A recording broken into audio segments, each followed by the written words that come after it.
রাসূল সাল্লাল্লাহু আলাইহি ওয়াসাল্লামের যুগে একজন ব্যক্তি আল্লাহর রাসূলের দরবারে আহলে সুফফা মসজিদে বসে কোরআন এবং হাদিসের জ্ঞান অর্জন করত।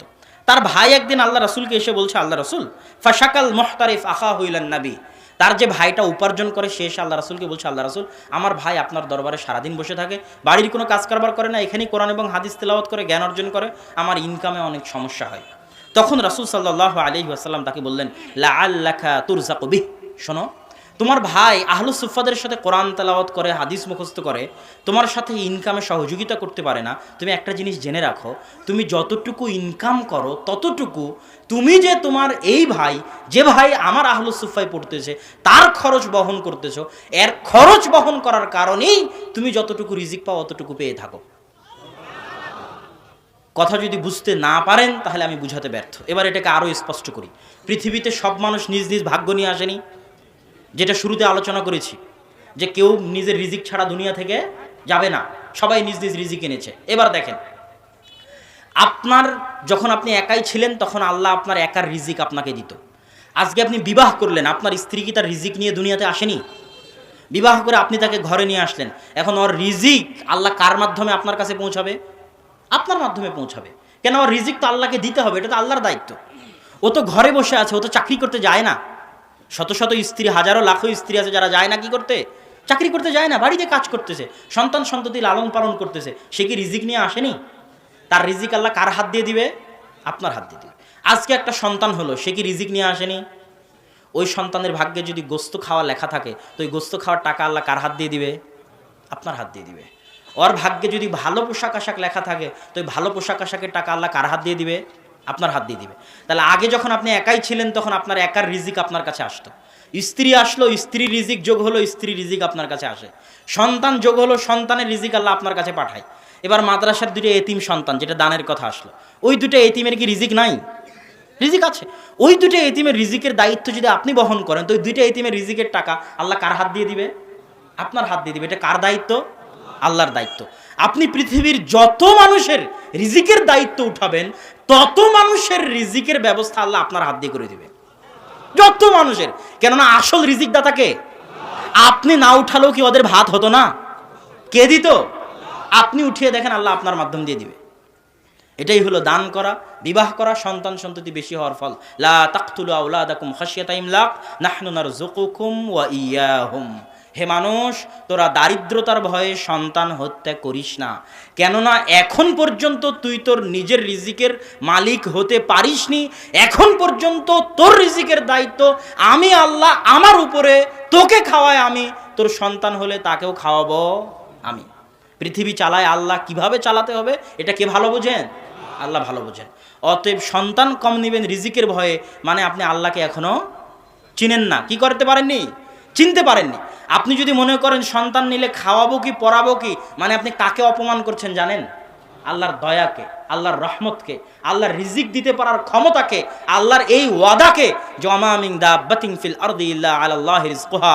জমিনে এমন কোনো পশু প্রাণী, মানুষ, জিন জন্তু বসবাস করে না যাদের রিজিকের দায়িত্ব কে পালন করে না? আল্লাহ। আপনি যখনই টাকার ভয়ে সন্তান কম নেবেন তখনই আপনি আল্লাহর এই ওয়াদার সাথে ঠাট্টা করছেন। আলোচনা আরও অনেক লম্বা ছিল। রিজিক কমে যায় কি কি কারণে, তার একটা হচ্ছে নেয়ামতের অবমূল্যায়ন করলে। যেটা আব্বুর বহু বক্তব্যে শুনেছেন যে আপনার স্ত্রী ভাতের দানা পড়ে গেলে যদি না উঠায় তাহলে ও হচ্ছে হস্তিনী স্ত্রী, যার কারণে বাড়ি থেকে বরকত চলে যাবে। কেননা আল্লাহ নেয়ামতের অবমূল্যায়ন কি করেন না? সহ্য করেন না। নিয়ামতকে মূল্যায়ন করলে আল্লাহ বাড়িয়ে দিবে। তোমরা আমার শুকরিয়া আদায় করো, বাড়িয়ে দিব। এটা আল্লাহর ওয়াদা। নেয়ামতকে মূল্যায়ন করাই হচ্ছে শুকরিয়া আদায় করা। নেয়ামতকে মূল্যায়ন করাই কি আদায় করা বলেন তো? শুকরিয়া আদায় করা। আর নেয়ামতকে অবমূল্যায়ন করাই হচ্ছে কুফরি করা। শুকরিয়া আদায় করবেন, মূল্যায়ন করবেন, আল্লাহ আরও বাড়িয়ে দিবে। দাউদ সুলাইমানকে আল্লাহ ধন সম্পদ যত বাড়িয়ে দিয়েছে, দাউদ সুলাইমান আল্লাহর ইবাদত তত বাড়িয়ে দিয়েছে। কথা বুঝতে পারেননি মনে হয়। আর আপনার ধন সম্পদ আল্লাহ যত বাড়িয়ে দিয়েছে আপনি তত অহংকারী হয়েছেন, আল্লাহ থেকে তত দূরে সরে গেছেন। আপনার ধন সম্পদে বরকত হবে না, বেশি দিন টিকবে না। এই প্রজন্মে থাকতে পারে, পরের প্রজন্মে ফকির হয়ে যাবে। পরের প্রজন্মে যদি থাকে তারপরের প্রজন্মে ফকির হয়ে যাবে। হতেই হবে, হতে বাধ্য, টিকবে না। যতক্ষণ না আপনি নিয়ামতের মূল্যায়ন করবেন। আর দাউদ সুলাইমানের কাছ থেকে না শিখবেন শুকরিয়া আদায় করা। আল্লাহ যত দিবে তত আল্লাহর সামনে নত হতে হবে, যত দিবে তত আল্লাহর সামনে নত হতে হবে। এটা আল্লাহ খুশি হন। 100 তলা বিল্ডিং বানান, কে মানা করেছে? 100 তলা বিল্ডিং বানানোর পর বলেন হাদা মিন ফাদলি রব্বি, 100 তলা বিল্ডিং আমি বানাতে পারিনি, আল্লাহ বানাতে দিয়েছে। এতেই আল্লাহ খুশি। বুঝতে পারেননি মনে হয়? হালাল পন্থায় 100 কোটি টাকার মালিক হন। কে বলেছে? 100 কোটি টাকার মালিক হওয়ার পরে সিজদা শুকরিয়া আদায় করে বলেন 100 কোটি টাকার মালিক হওয়ার ক্ষমতা আমার ছিল না, আল্লাহই বানিয়েছে। এটাই কিন্তু আল্লাহর পরীক্ষা। আল্লাহ মানুষকে ধনী গরিব কেন বানায়? পরীক্ষা করার জন্য। কেন বানায় বলেন তো? ওই যে বানি ইসরাইলের 3 জন ব্যক্তির ঘটনা মনে আছে? একজন অন্ধ, একজন কুষ্ঠ, একজন ধবল, মাথায় টাক, আর একজনের শরীর ধবল, আর একজন অন্ধ। তাদেরকে আল্লাহ, তারা গরিব ছিল, আল্লাহ তাদেরকে ধনী করে দিল। তো গরিব থাকা অবস্থাতেও তাদের পরীক্ষা। এবার ধনী হওয়ার পরও কি শুরু হয়ে গেল? পরীক্ষা শুরু হয়ে গেল। ফেরেশতা আসলো, এর কাছে চাই ওর কাছে চাই, 2 জন দিল না, অন্ধ ব্যক্তি দিল। তো তারা কি, ফেরেশতা কি সত্যি ফকির ছিল বলেন তো? ফেরেশতা কিন্তু সত্যি ফকির ছিল না। এই জন্য আব্বু বলে যে রাস্তায় যে ফকিরই আসবে তার তথ্য যাচাই করার আপনার প্রয়োজন নাই, যে সেই টাকা নিয়ে গিয়ে মদ কিনবে না জুয়া করবে না এই টাকা আরেকজন মেরে খাবে। এই তথ্য যাচাইয়ের দরকার হলে ওই অন্ধ ব্যক্তি আগে যাচাই করতে, এই ব্যক্তি ফেরেশতা না আসলেই ফকির। কথা বুঝতে পারেনি মনে হয়? ওই অন্ধ ব্যক্তি যাচাই না করেই তাকে সহযোগিতা করেছে। এটাই আল্লাহর পরীক্ষা। আপনি দিচ্ছেন কিনা এটা আপনার দায়িত্ব, দেওয়ার পরে সে কি করলো ওটা তার দায়িত্ব। কথা মনে হয় বুঝাতে পারিনি? তো আল্লাহ সুবহানাহু ওয়া তাআলা ধনী অবস্থাতেও আপনাকে পরীক্ষা করবে, গরিব অবস্থাতেও আপনাকে পরীক্ষা করবে। ধনী অবস্থায় আল্লাহর শুকরিয়া আদায় করতে হবে, গরিব অবস্থায় আল্লাহর উপর ভরসা করে ধৈর্য ধারণ করতে হবে, সর্বাবস্থায় আলহামদুলিল্লাহ বলতে পারতে হবে। এই জন্য আল্লাহ শিখিয়ে দিয়েছে ইদা আসাবাতহুম মুসিবা ক্বালু ইন্না লিল্লাহ। মানুষ কিন্তু এই বাক্যের অর্থ বুঝে না। রিজিকের আলোচনা এই জন্য আমার লম্বা হয়, কেন রিজিকের আলোচনা আমি মানুষকে সূক্ষ্ম থেকে সূক্ষ্মভাবে বুঝাতে চাই, বুঝিয়ে উঠাতে চাই যে রিজিক কি, এই জন্য লম্বা হয়ে যায়। ইন্না লিল্লাহ এই বাক্যের অর্থ মানুষ বুঝে না। আপনার সন্তান মারা গেল, আপনি বলছেন ইন্না লিল্লাহ। আপনার গাড়ি অ্যাক্সিডেন্ট হলো, আপনি বলছেন ইন্না লিল্লাহ। আপনার 50,000 টাকা হারিয়ে গেল, আপনি বলছেন ইন্না লিল্লাহ। এর মানে কি? ইন্না লিল্লাহ। আরে ওই সন্তান তো দূরে থাক, ওই 50,000 টাকা তো দূরে থাক, আমি নিজেও আল্লাহর। আমি নিজেও কার? আমি কি নিজে নিজের মালিক না আমি কার? আমার মালিক কে? তাহলে আমি আর আমাকে যা কিছু আল্লাহ দিয়েছে সব কিছুর আসল মালিক কে? আল্লাহ। আমাকে যদি আল্লাহ কোটি টাকা দিয়ে থাকে ওটারও আসল মালিক আল্লাহ। আমাকে যদি আল্লাহ 5-6টা সন্তান দিয়ে থাকে ওরও মালিক আল্লাহ। তাহলে আমিও আল্লাহর, আমার যা আছে সেটাও আল্লাহর। আল্লাহর জিনিস আল্লাহ নিয়ে গেল, তাতে আমার কি? কথা মনে বুঝতে পারেন? ইন্না লিল্লাহ ওয়া ইন্না ইলাইহি রাজিউন। আমি আর আমার যা কিছু আছে সবই আল্লাহর, আমি ফিরেও যাব আল্লাহর নিকটে। আল্লাহ আমাকে যা দিয়েছে সেটা আল্লাহ নিয়ে চলে গেল, তাতে আমার কি? অতএব আমি ধৈর্য ধারণ করব। 50,000 টাকা আল্লাহ আমাকে দিয়েছিল, হারিয়ে গেছে, এটাই তাকদীর, আল্লাহ নিয়ে চলে গেছে। সন্তান আল্লাহ আমাকে দিয়েছিল, এটা আল্লাহর সন্তান। আমার 14 গোষ্ঠীর খাওয়া ছিল সন্তান জন্ম দেওয়ার। সারা পৃথিবীর সব ডাক্তার মিলে চেষ্টা করলে সন্তান জন্ম দিতে পারবে? অসম্ভব, হতে পারে না। এটা কার দয়া? আল্লাহর দয়া। আল্লাহ সুবহানাহু ওয়া তাআলা আমাদেরকে রিজিক ভালোভাবে বুঝার, রিজিকে বরকত অর্জন করার, আল্লাহর শুকরিয়া আদায় করার তৌফিক দান করুক, আল্লাহুম্মা আমিন। আমরা আলোচনা করছিলাম রিজিক কার হাতে। আলোচনা শেষে আমরা এতটুকু স্পষ্ট করতে পেরেছি, জি আপনারা হইচই না করে চুপচাপ বসেন। আমরা আলোচনা থেকে স্পষ্ট করতে পেরেছি যে রিজিক আল্লাহ সুবহানাহু ওয়া তাআলার হাতে। এখন পরের প্রশ্ন, রিজিক যখন আল্লাহর হাতে, তাহলে আমি ঘরে বসে থাকবো না কেন?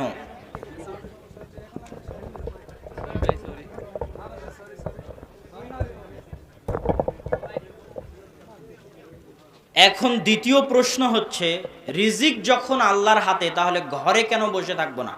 সব মানুষ কমন প্রশ্ন করে যে রিজিক যখন আমার ভাগ্যে লেখা আছে তাহলে আমি ঘরে বসে থাকবো। এবার দেখেন আল্লাহ সুবহানাহু ওয়া তাআলা কি বলছেন। আল্লাহ সুবহানাহু ওয়া তাআলা বলছেন হুয়াল্লাযী জাআলা লাকুমুল আরদা দালুলা। ওই আল্লাহ সেই আল্লাহ যিনি তোমাদেরকে পৃথিবীকে করে দিয়েছেন অধীনস্থ, তোমাদের জন্য পৃথিবীকে করে দিয়েছেন নত আবাদের জায়গা, তোমাদের জন্য পৃথিবীকে করে দিয়েছেন অধীনস্থ।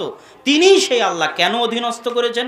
ফামশু ফি মানাকিবিহা, তোমরা পৃথিবীতে বিচরণ করো আর পৃথিবীর রিজিক ভক্ষণ করো, এটা আল্লাহর নির্দেশ। তা আরেক আয়াতে আল্লাহ সুবহানাহু ওয়া তাআলা বলছেন ফাইদা কুদিয়াতিস সালাত ফান্তাশিরু ফিল আরদ ওয়াবতাগু মিন ফাদলিল্লাহ। হে দুনিয়ার মানুষ, যখন সালাত শেষ হয়ে যায় তখন সালাত শেষে শুয়ে যেও না, সালাত শেষে ঘুমিয়ে পড়ো না, ফজরের সালাত শেষে কি করো না, ঘুমিয়ে পড়ো না, শুয়ে পড়ো না। যখন সালাত শেষ হয় তখন তোমরা জমিনে ছড়িয়ে পড়ো। কেন জমিনে ছড়িয়ে পড়বে? ওয়াবতাগু মিন ফাজলি, জমিনের প্রত্যেক ইঞ্চি জায়গাতে আল্লাহর রহমত আছে, আল্লাহর বরকত আছে। এই প্রত্যেক ইঞ্চি জায়গা থেকে আল্লাহর রহমত অনুসরণ করো, আল্লাহর বরকত অনুসরণ করো। এই একটা ইঞ্চি জায়গায় যদি আপনি একটা ধান বপন করেন, গাছ হবে না হবে না? হবে। এক হাত জায়গায় যদি একটা আম গাছ লাগান, হবে না হবে না? তাহলে জমিনের প্রত্যেক ইঞ্চি জায়গায় কি আছে? বরকত আছে। এই বরকত অনুসন্ধান করা প্রত্যেক মানুষের জরুরি জিম্মেদারি, জরুরি দায়িত্ব এবং কর্তব্য। যে করবে না সে আল্লাহর নেয়ামতের অবমূল্যায়ন করবে, আল্লাহর দয়াকে পা দিয়ে ধাক্কা দিবে, আল্লাহর অনুগ্রহকে পদদলিত করবে। একটা রিক্সা চালক ধামরাই বাজার, আমি বললাম এখান থেকে আমতলা বাজার বা 5 গ্রাম যাব, সে যদি বলে না আমি যাব না, যেতে পারবো না, আমি ওই রিক্সাওয়ালার জন্য আল্লাহর পক্ষ থেকে পাঠানো দয়া ছিলাম। কি ছিলাম বলেন তো? সে আমাকে না নিয়ে কিসের অবমূল্যায়ন করলো? আল্লাহর রিজিকের অবমূল্যায়ন করলো, আল্লাহর দেওয়া দয়ার অবমূল্যায়ন করলো। একটা গাড়ির ড্রাইভারকে আমি কল দিলাম, ভাই আজকে যেতে হবে, সে বললো আমি আজকে শুয়ে আছি, ঘুমিয়ে আছি, যেতে পারবো না।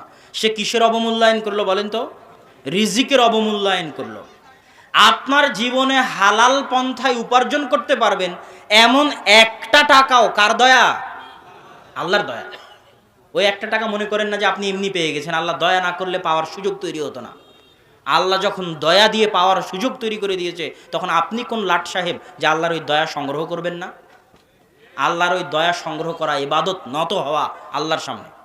দাউদ আলাইহিস সালাতু ওয়াস সালাম একদিন গোসল করছেন, স্বর্ণের বৃষ্টি হচ্ছে, গোসল ছেড়ে দিয়ে স্বর্ণ কুড়াতে গেছেন।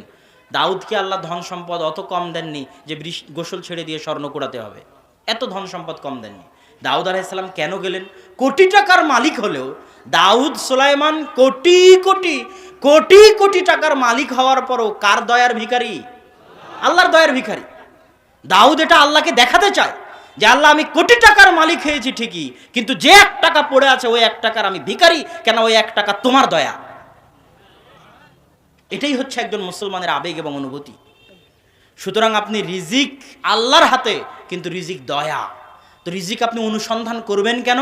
আল্লাহর দয়া অনুসন্ধান করার জন্য। এবং ওই অনুসন্ধান করতে গিয়ে যা অর্জন করবেন তা আপনার টাকা নয়, তা সব কার দেওয়া? আল্লাহর দেওয়া।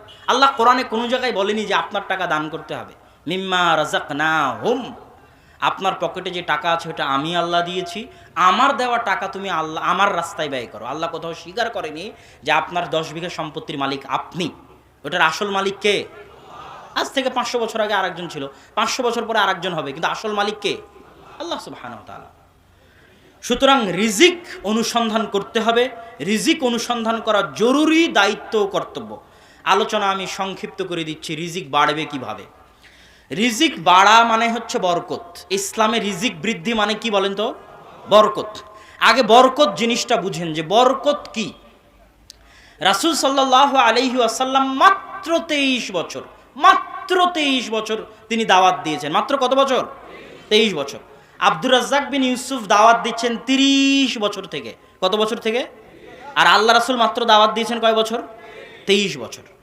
তার দাওয়াত, তার জীবনে বরকত এত বেশি ছিল, এত বেশি ছিল যে তার ওই 23 বছর সারা পৃথিবীতে বিপ্লব সৃষ্টি করে দিয়েছে। এটা হচ্ছে বরকত। অল্প সময় কাজ বেশি, কাজে বরকত বেশি, এর নাম হচ্ছে বরকত। স্থায়িত্ব হওয়ার বরকত। ইসলামের রিজিক বৃদ্ধি মানে রিজিকে বরকত হওয়া। রিজিক বৃদ্ধি মানে কি বলেন তো? রিজিকে এবার দুটো মূলনীতি বুঝে যান। সকল বরকতের উৎস আল্লাহ। সকল বরকতের উৎস কি? আল্লাহ এবং আল্লাহর সাথে সম্পৃক্ত যা কিছু আছে সবই বরকতের উৎস। যেমন আল্লাহর সাথে সম্পৃক্ত হচ্ছে আল্লাহর নাম। আল্লাহর নাম কার সাথে সম্পৃক্ত? আল্লাহর সাথে সম্পৃক্ত। এখন আল্লাহর নাম যেখানেই নেবেন সেখানেই বরকত হবে। আল্লাহর নাম যেখানেই নেবেন সেখানেই বরকত হবে। আল্লাহর নাম এত পাওয়ারফুল, এত পাওয়ারফুল যে আল্লাহর নাম ব্যতীত জবেহ করা প্রাণী আপনার জন্য হারাম। আল্লাহর নাম এত পাওয়ারফুল, আর যেখানে আল্লাহর নাম নেবেন সেখানে বরকত হবে। এবার সকল বরকতের উৎস যেমন আল্লাহ, ঠিক সকল বরকত নষ্টের মাধ্যম হচ্ছে শয়তান। কি বলেন তো? যেখানে শয়তান আছে ওখানে বরকত থাকবে না, নাই। এই দুটো মূলনীতি মাথায় রাখার পরে এবার আল্লাহ রাসূলের কিছু হাদিস দেখেন। রাসূল সাল্লাল্লাহু আলাইহি ওয়াসাল্লাম বলছেন, ইযা আকালা আহাদুকুম ওয়া যাকারা ইসমাল্লাহ, যখন তোমাদের কেউ খায় এবং আল্লাহর নাম নেয়, বিসমিল্লাহ বলে, তখন শয়তান তার সাথে খায় না। আর যদি বিসমিল্লাহ না বলে তাহলে তার সাথে কে খায়? আর শয়তান আসলো মানে কি চলে গেল? বরকত চলে গেল। মানে আপনার এই খাওয়াতে কি নাই বলেন তো? বরকত নাই। কেউ যখন বাড়িতে প্রবেশ করে তখন যদি আসসালামু আলাইকুম না বলে, কেননা সালাম হচ্ছে আল্লাহর নাম, আল্লাহর নাম না নেয়, আসসালামু আলাইকুম না বলে, তাহলে শয়তান বলে, শোনো, এই বাড়ি তোমাদের থাকার জায়গা, এই বাড়ি তোমাদের খাওয়ার জায়গা। তাহলে শয়তান যে বাড়িতে ঢুকলো ওই বাড়িতে কি থাকবে না? জোরে বলেন, কি থাকবে না? বরকত থাকবে না। বরকত ওই বাড়ি থেকে উঠে গেল, চলে গেল। আর যখনই বলবে আসসালামু আলাইকুম, তখন শয়তান বলবে এই বাড়ি থেকে তোমরা পালাও, এই বাড়িতে তোমাদের থাকাও নাই, খাওয়াও নাই। তার মানে ওই বাড়িতে বরকতের জায়গা তৈরি হলো। আর একটা দেখেন, আল্লাহ সকল বরকতের উৎস, আল্লাহর নামের আলোচনা গেল। এবার আল্লাহর বাণী, আল্লাহর বাণী কি বলেন তো? কোরআন। আল্লাহর বাণী কি? জীবনে বরকত অর্জনের বিশাল বড় মাধ্যম, বিশাল বড় মাধ্যম কোরআন তেলাওয়াত। রিজিকে বরকত চান, জীবনে বরকত চান, পরিবারে বরকত চান, বাড়িতে বরকত চান, বিশাল বড় মাধ্যম কি? কোরআন তেলাওয়াত। যার জীবনে কোরআন নাই তার জীবন পশু প্রাণীর চেয়েও খারাপ। আর যে বাড়িতে কোরআন নাই, কোরআন তেলাওয়াত হয় না, ওই বাড়ি কবরের মতো অন্ধকার। তাহলে বাড়িতে বরকত আসবে কি তেলাওয়াত করলে? কোরআন তেলাওয়াত করলে। এই মৌলিক কয়েকটা কথা গেল বরকত এবং শয়তান। বরকত আসে আল্লাহ সুবহানাহু ওয়া তাআলার পক্ষ থেকে, আর সকল বরকত হারিয়ে যায় শয়তান আসলে। এবার বরকতের পরে আর দুই একটা বরকতময় জায়গা শুধু মুখে মুখে বলে চলে যাই। পৃথিবীতে কিছু বরকতময় জায়গা আছে, মদিনা, মক্কা, বাইতুল মাকদিস। এগুলোকে আল্লাহ সুবহানাহু ওয়া তাআলা বরকতময় জায়গা বলেছে। বরকতময় সময় সকাল। সকাল কিময় সময় বলেন তো? বরকতময় সময় হচ্ছে সকাল। বরকতময় কর্ম, বিসমিল্লাহর কথা বললাম, আল্লাহ সুবহানাহু ওয়া তাআলাকে স্মরণ করা, আল্লাহ সুবহানাহু ওয়া তাআলাকে স্মরণ করা বরকত পাওয়ার মাধ্যম। কোরআন তেলাওয়াতের কথা বললাম, এটা বরকত পাওয়ার মাধ্যম। একত্রে খাবার খাওয়া, এটা সহিহ হাদিস। এই হাদিসে রাসূল সাল্লাল্লাহু আলাইহি ওয়াসাল্লাম বলেন, কুলু জামিআন, একসাথে খাও, ওয়ালা তাফাররাকু, আলাদা আলাদা খেও না, ফাইন্নাল বারাকাতা ফিল জামাআ, বরকত আছে একসাথে খাওয়ার মধ্যে। একসাথে কি খেলে কি হবে জানো? ফাতুআমুল ওয়াহিদ ইয়াকফিল ইসনাইন, একজনের খাবার দুইজন খেতে পারবে, তিনজনের খাবার চারজন খেতে পারবে। কার হাদিস? রাসূল সাল্লাল্লাহু আলাইহি ওয়াসাল্লাম। বরকত পাওয়ার আরেকটা মাধ্যম হচ্ছে জমজমের পানি। আল্লাহ রাসূল বলেছে, ইন্নাহা মুবারাকা, জমজমের পানি হচ্ছে বরকতময়। বরকত বৃদ্ধির আরও কিছু উপায়, মৌলিক উপায়। এক নাম্বার হচ্ছে তাওহীদ, বরকত বৃদ্ধির উপায়। আল্লাহ সুবহানাহু ওয়া তাআলা কোরআন মাজিদে বলছে, ওয়ালাউ আন্না আহলাল কুরা আমানু, যদি দুনিয়ার মানুষ ঈমান আনতো, ওয়াত্তাকাও, এবং তাকওয়াবান হতো, তাহলে আমি আল্লাহ ফাতাহনা আলাইহিম বারাকাতিস সামাই ওয়াল আরজ, আসমান জমিনের সকল বরকতের দরজা তাদের জন্য উন্মুক্ত করে দিতাম। তাহলে বরকতের দরজা উন্মুক্ত হওয়ার মাধ্যম হচ্ছে তাওহীদ। আরও অনেক আয়াত আছে, আমি একটা একটা করে বলে চলে যাচ্ছি। বরকত পাওয়ার, রিজিক বৃদ্ধি হওয়ার একটা মাধ্যম ক্ষমা প্রার্থনা করা। দলিল, আল্লাহ সুবহানাহু ওয়া তাআলা কোরআনে বলছে, নূহ আলাইহিস সালামের ঘটনা, ফাকুল তুস্তাগফিরু রাব্বাকুম ইন্নাহু কানা গাফফারা, তোমরা তোমাদের প্রতিপালকের ক্ষমা প্রার্থনা করো, তিনি ক্ষমাশীল। যদি তোমরা আল্লাহর নিকটে ক্ষমা প্রার্থনা করে কি হবে জানো? ইউরসিলিস সামা আলাইকুম মিদরারা, আসমান তোমাদের উপর বৃষ্টি বর্ষণ করবে মুষলধারে। ওয়া ইমদিদকুম বিআমওয়ালিন ওয়া মানিন, আল্লাহ তোমাদেরকে ধন সম্পদ দিবে, সন্তান সন্ততি দিবে। ওয়াজআল লাকুম জান্নাতি ওয়াজআল লাকুম আনহারা, তোমাদের জন্য বাগান দিবে, নদী নালা দিবে, যদি তোমরা আল্লাহর নিকটে কি করো? ক্ষমা প্রার্থনা করো। একটা ঘটনা সহিহ সূত্রে, ওমর রাদিয়াল্লাহু তাআলা আনহু মানুষকে নিয়ে চলে গেলেন বৃষ্টি প্রার্থনা করতে। কি প্রার্থনা করতে? বৃষ্টি প্রার্থনা করতে গিয়ে তিনি মানুষকে বলছেন, সবাই ক্ষমা চাও, আস্তাগফিরুল্লাহ আল্লাযী লা ইলাহা ইল্লা হুয়াল হাইয়ুল কাইয়্যুম ওয়া আতুবু ইলাইহি, আল্লাহর নিকটে ক্ষমা চাও, আস্তাগফিরুল্লাহ ওয়া আতুবু ইলাইহি বলতে থাকো, আল্লাহর নিকটে ক্ষমা চাও। তখন তাকে জিজ্ঞেস করা হচ্ছে, আপনি এটা কেন করছেন? আল্লাহ সুবহানাহু ওয়া তাআলার নিকটে বৃষ্টি প্রার্থনা না করে ক্ষমা কেন প্রার্থনা করতেছেন? তখন তিনি এই আয়াত তেলাওয়াত করলেন, যে আয়াতে আল্লাহ বলছে, ফাকুল তুস্তাগফিরু রাব্বাকুম ইন্নাহু কানা গাফফারা ইরসিলিস সামা আলাইকুম মিদরারা, যদি তোমরা আল্লাহর নিকটে ক্ষমা প্রার্থনা করো, আসমান বৃষ্টি বর্ষণ করবে মুষলধারে। আল্লাহু আকবার। তাহলে আসমান বৃষ্টি বর্ষণ করে না কেন? গুনাহের কারণে। আর জীবনে বরকত আসতে পারে ক্ষমার কারণে। এবার আল্লাহর উপর ভরসা, আল্লাহর উপর ভরসার বিষয়ে রাসূল সাল্লাল্লাহু আলাইহি ওয়াসাল্লামের একটা হাদিস ওমর রাদিয়াল্লাহু তাআলা আনহু বর্ণনা করেছেন, লাউ আন্নাকুম তাওয়াক্কালুনা আলাল্লাহি হাক্কা তাওয়াক্কুলি, যদি তোমরা আল্লাহর উপর সত্যিকার ভরসা করতে পারো তাহলে একটা জিনিস জেনে রাখো, লা রুজিকতুম কামা তুরজাকুত তায়র, তোমাদেরকে ওইভাবে রিজিক দেওয়া হবে যেভাবে পাখিকে রিজিক দেওয়া হয়। তাকদু খিমাসাম ওয়া তারুহু বিতানা, একটা পাখি সকালবেলা বের হয় খালি পেটে আর সন্ধ্যাবেলা ফেরে ভরা পেটে। সে কি নিজের জন্য কিছু জমা করে রাখে? রাখে না। জমা করে না রাখার পরও আজকেও পৃথিবীর লাখো কোটি পাখি খালি পেটে বের হয়েছে, ভরা পেটে ফিরেছে। যদি তোমরা সত্যিকার আল্লাহর উপর ভরসা করতে পারো, আল্লাহ তোমাদেরকে এইভাবেই রিজিক দিবেন যেভাবে পাখিকে রিজিক দেন। আর এক আয়াতে আল্লাহ সুবহানাহু ওয়া তাআলা বলছে, যে আল্লাহর উপর ভরসা করবে এবং আল্লাহকে ভয় করবে তাকে আল্লাহ রিজিক দিবে এমন ভাবে, মিন হাইসু লা ইয়াহতাসিব, এমন জায়গা থেকে তাকে রিজিক দিবে যে কল্পনাও করতে পারবে না যে এখান থেকে তার রিজিক আসতে পারে। আল্লাহু আকবার। এটা আল্লাহকে ভরসা করা এবং আল্লাহকে ভয় করা। আর একটা আসি, আত্মীয়তার সাথে সম্পর্ক রক্ষা করা। রাসূল সাল্লাল্লাহু আলাইহি ওয়াসাল্লাম বলছেন, মান সাররাহু আন ইউবসাতা লাহু ফি রিজকিহি, কেউ যদি চায় যে তার রিজিক প্রশস্ত করা হোক, তার হায়াত বৃদ্ধি করা হোক, সে যেন আত্মীয়তার সম্পর্ক রক্ষা করে। আর এক হাদিসে রাসূল সাল্লাল্লাহু আলাইহি ওয়াসাল্লাম বলছেন, ইন্না আজালাত তাআ, পৃথিবীতে সবচেয়ে দ্রুত যেই ভালো কাজের প্রতিদান দেওয়া হয়, পৃথিবীতে সবচেয়ে দ্রুত যেই ভালো কাজের প্রতিদান দেওয়া হয় সেটা হচ্ছে আত্মীয়তার সম্পর্ক রক্ষা করা।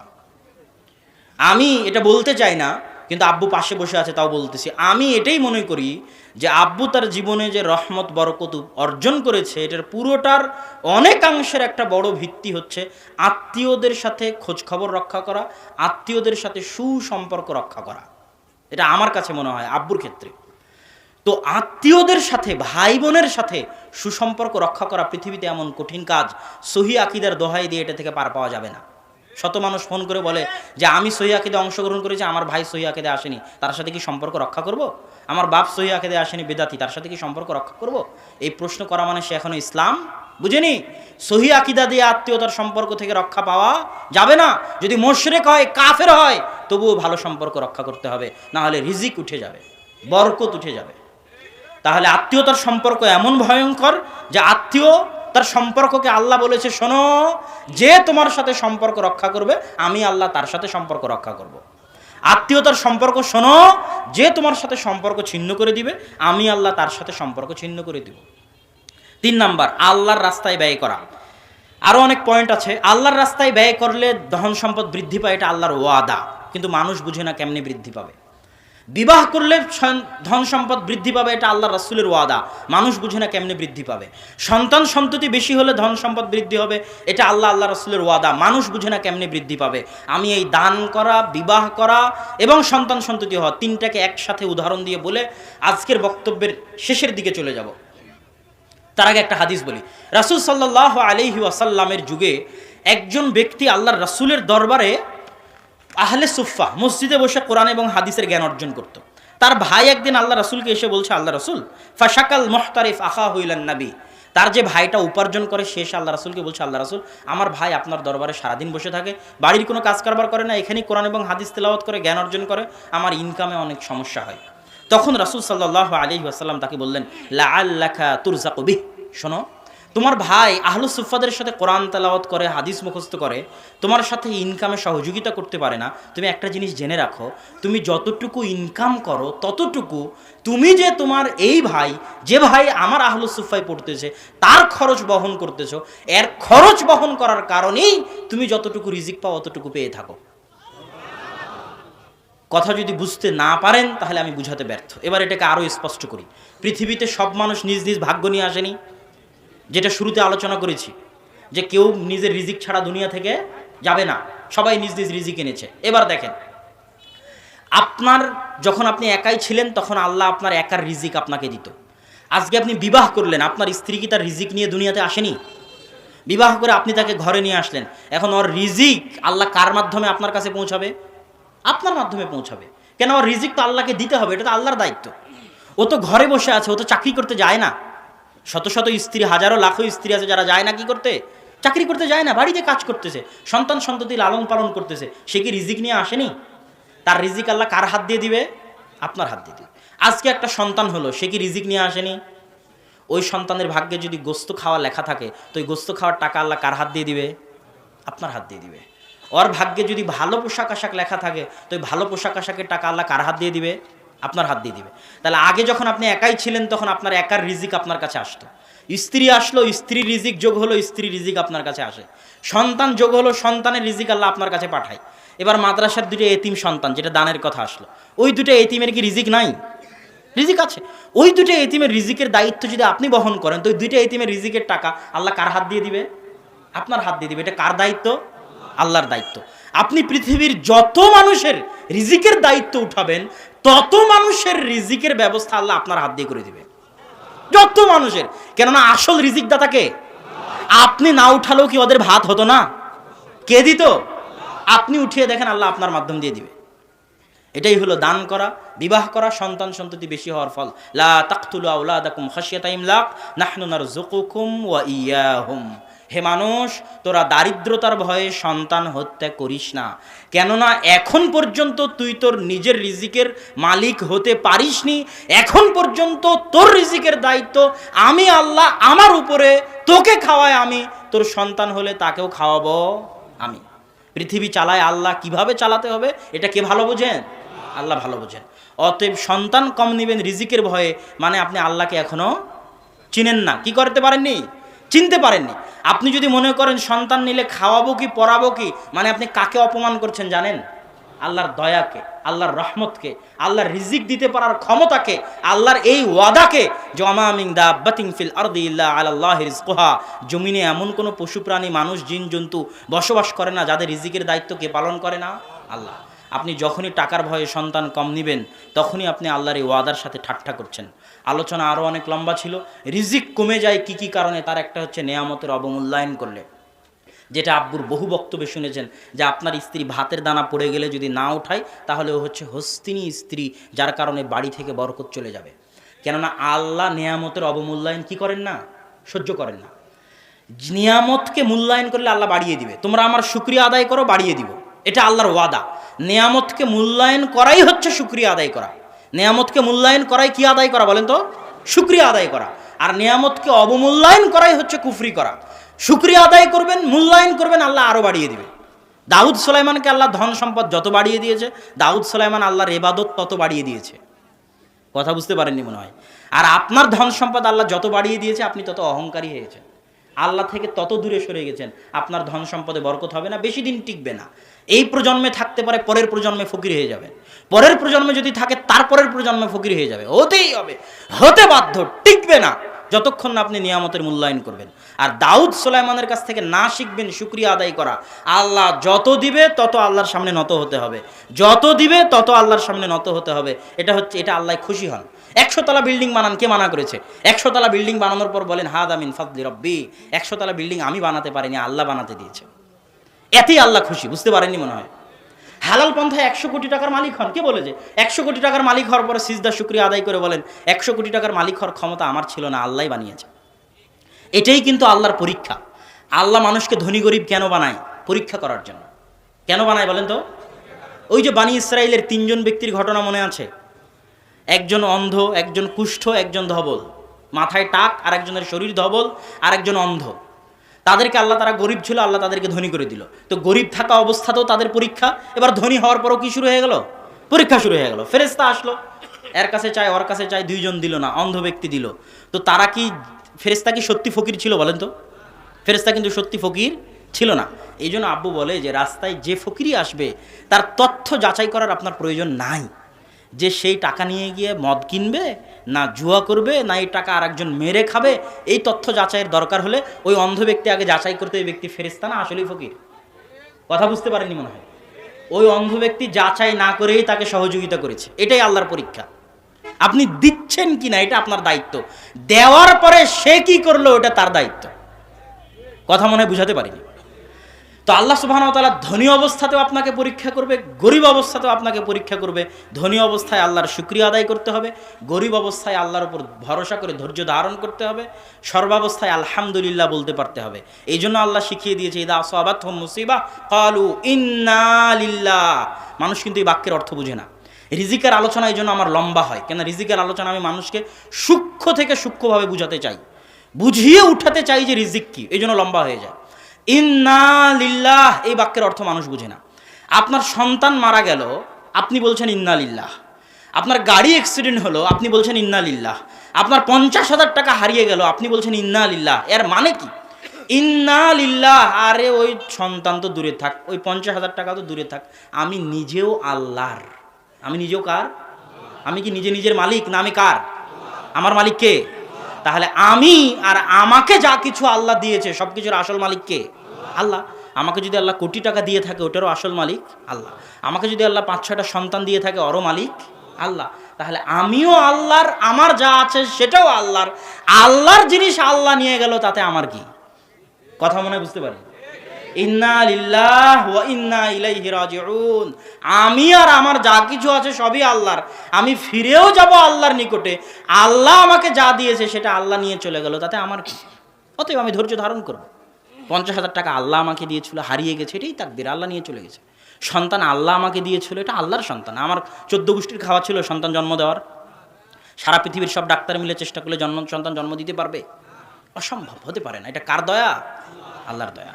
আল্লাহ সুবহানাহু ওয়া তাআলা আমাদেরকে রিজিক ভালোভাবে বুঝার, রিজিকে বরকত অর্জন করার, আল্লাহর শুকরিয়া আদায় করার তৌফিক দান করুক। আল্লাহুম্মা আমিন।